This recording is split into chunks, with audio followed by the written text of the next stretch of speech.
Why you feel like shit, part 2. What's actually underneath it, guys?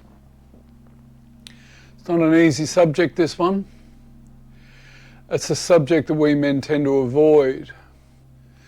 For some weeks, it's not that you feel sad. You couldn't even call it sad. It's that you feel like absolute shit and you can't even point to why. You can't connect the dots. It's like everything around you's going okay, but internally you ain't.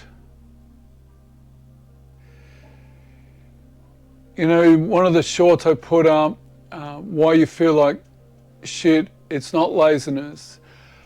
A lot of you told me that one landed harder than almost anything I've put up this year.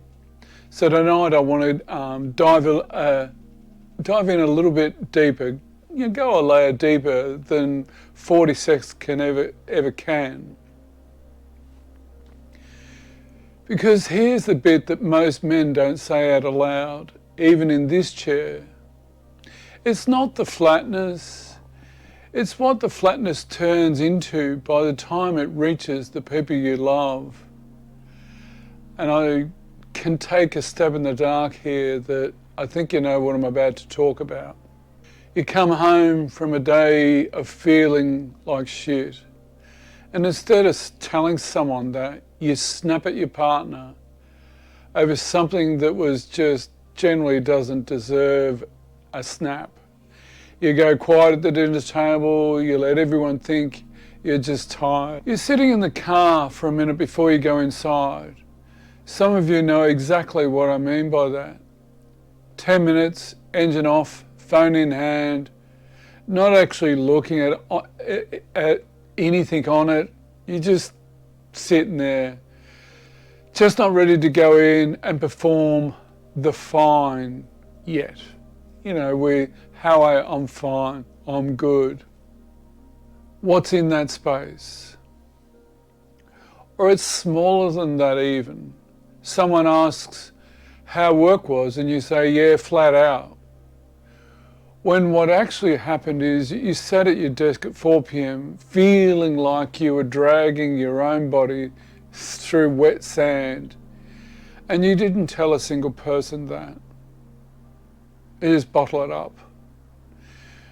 Not because you were hiding it on purpose, because you didn't have a sentence for it that wasn't going to sound dramatic.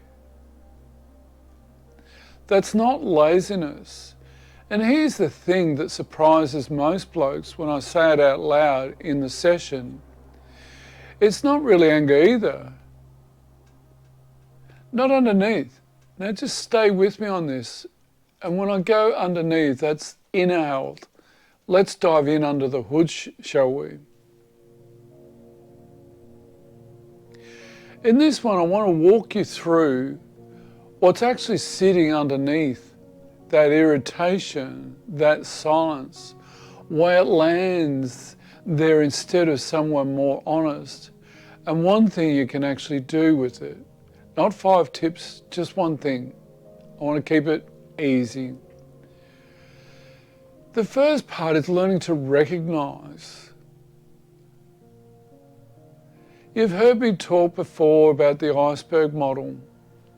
The anger's the part above the waterline, the bit everyone can see.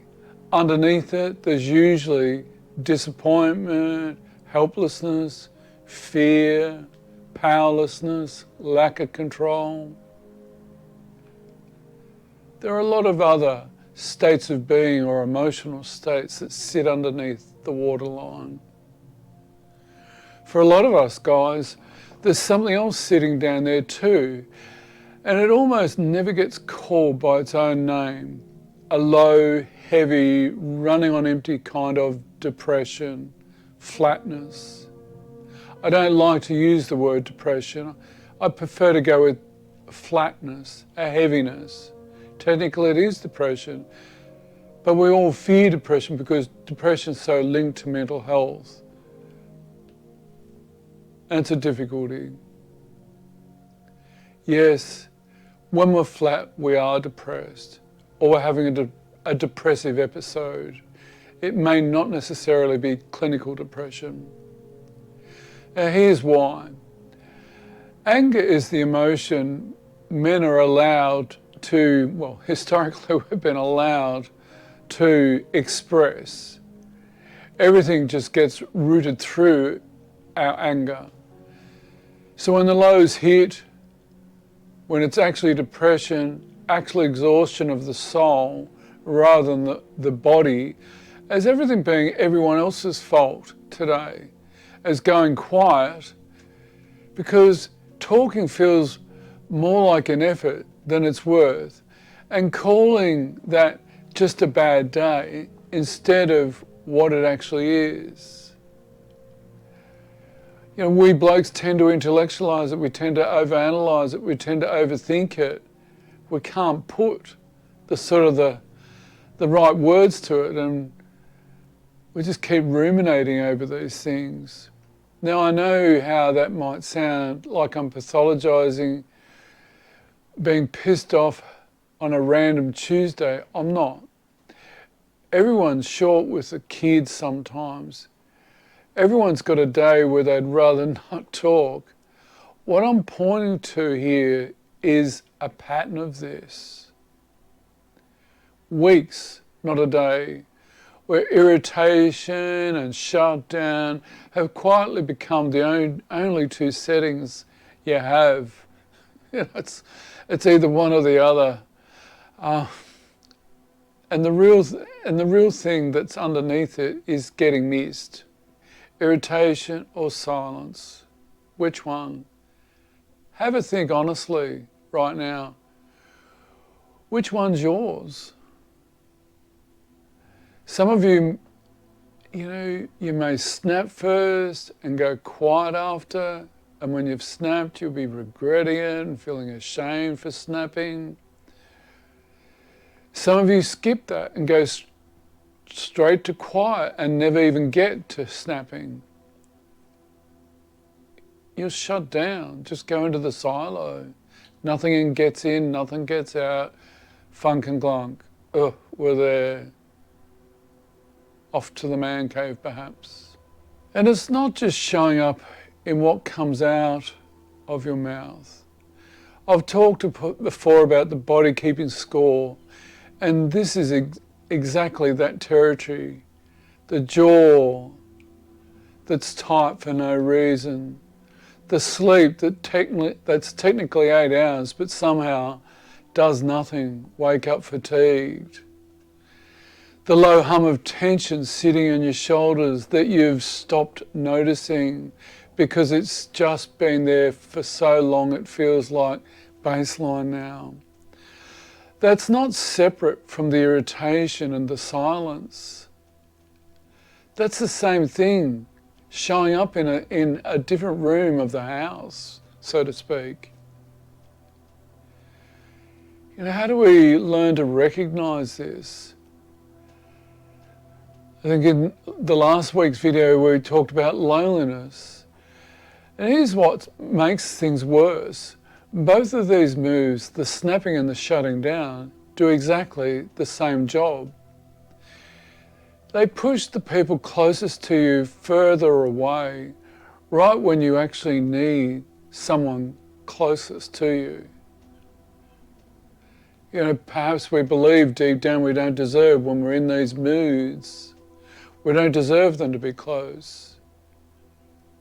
Or we've got that typical male belief, oh, I'll work through this, you know, I can do it independently, she'll be right, but it hasn't been right, it's still lingering. I said something in the loneliness video that I think about most weeks in this chair. There's a difference between a mate and a mate who knows. We guys carrying this can be completely surrounded. We can be married, we've got all the mates in the world, the footy club every Saturday, and still not a single person in that room knows exactly what's going on underneath within ourselves. Not because nobody cares. It's because we've never actually taking the risk to say that one sentence out aloud. We're good at, yeah, good, you, 1,000 times. Instead, the throw-off lines. I'm good, how are you?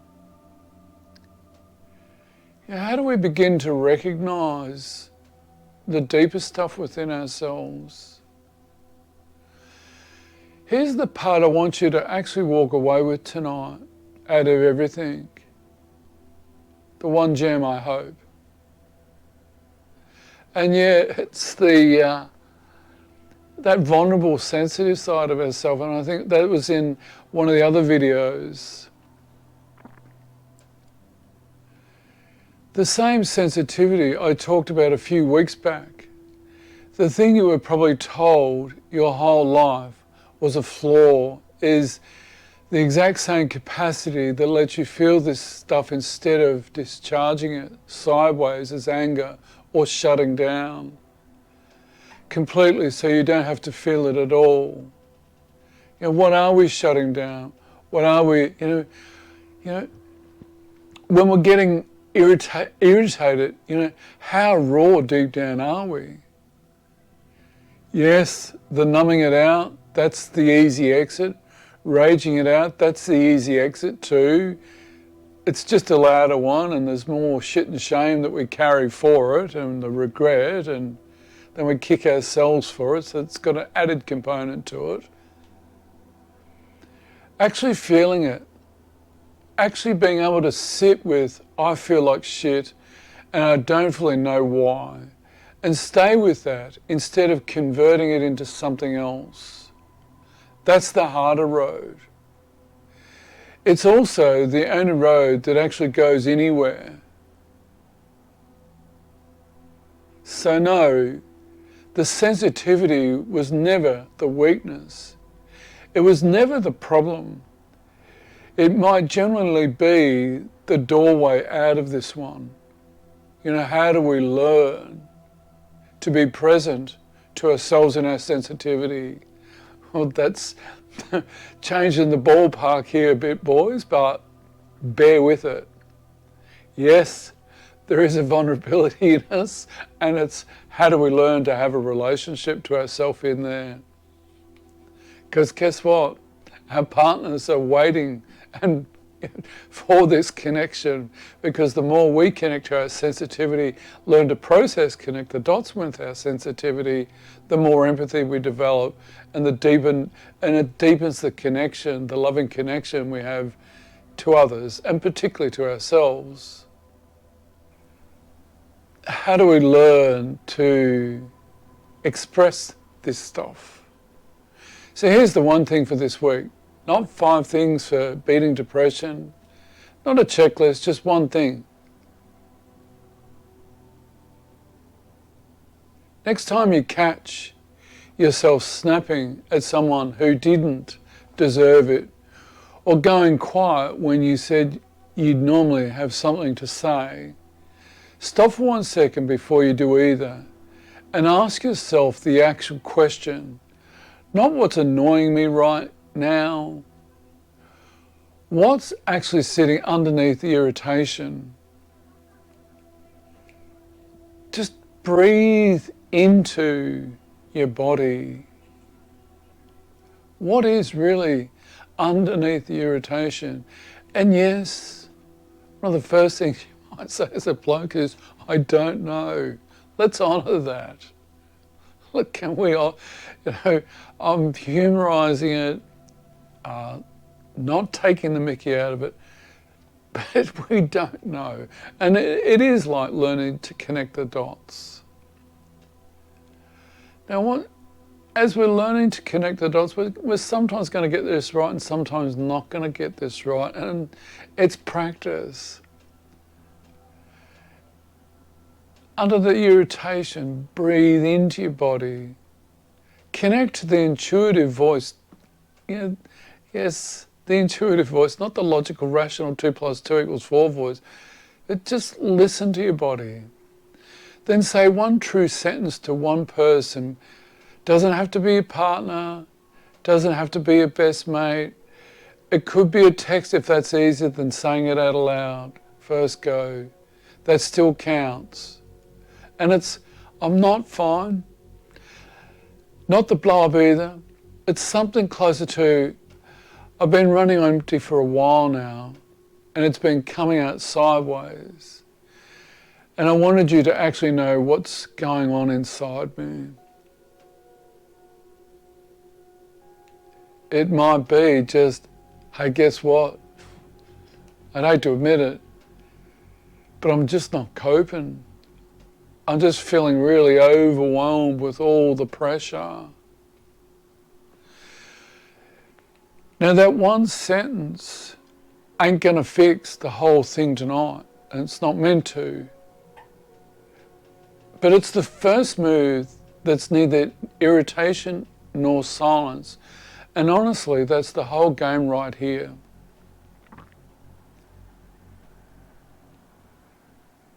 How do we begin to just be present to what's going on underneath the silence, the shutting down, as some guys call it, I'm in my silo. One more thing, and I want to say this really plainly, as if this been, it's as if this has been sitting on you for weeks now, not days. If the flatness or the short fuse has quietly become your normal setting, that's generally worth taking a room with someone, be it your GP, a psychologist, someone like me, not just something to carry around alone after the video ends. That's not failure. That's exactly what strength actually looks like. Whatever the blokes at the pub reckon, just remember this. You're not lazy. You're not just an angry bloke. And you're not just tired either. There's something underneath asking it to be noticed. And it's been there for a long time. And guess what? We blokes, we just ignore it, we reject it, we suppress it, we numb it out. Maybe it keeps returning as a reminder to heal it, perhaps. And what is the sadness, the deep sadness, or the deep emotional overwhelm need? How much care might it need? Probably lots. How do we guys learn to feel it, to heal it? Be gentle.